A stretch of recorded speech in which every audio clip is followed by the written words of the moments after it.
Freud's gene versions. Freud made possible the conquest of this most difficult terrain, and yet once again he caused us to shrug in disbelief. Take fetishism, which is surely the paradigm of perversion and which Freud himself used as a kind of epitome of his whole theoretical system.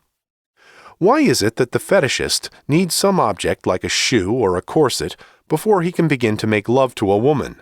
Freud answered, to put it plainly, the fetish is a substitute for the woman's, mother's, phallus, which the little boy once believed in and does not wish to forego. We know why.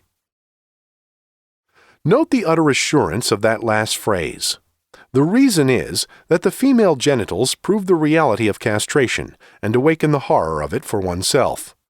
The only way to triumph over this threat is to give the woman a phallus, however artificially and symbolically, and the fetish is precisely the token of triumph over the threat of castration and a safeguard against it. With it, the fetishist can proceed to have intercourse. The fetish saves the fetishist from being a homosexual by endowing women with the attribute which makes them acceptable as sexual objects. In a word, the fetish gives him the courage to be a man.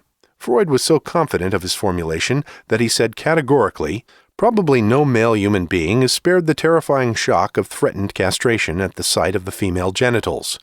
And he concluded triumphantly, investigations into fetishism are to be recommended to all who still doubt the existence of the castration complex. When a man of Freud's stature makes such triumphant closure on his whole work in a writing coming so late in his career, we have to accept that it contains an indubitable truth.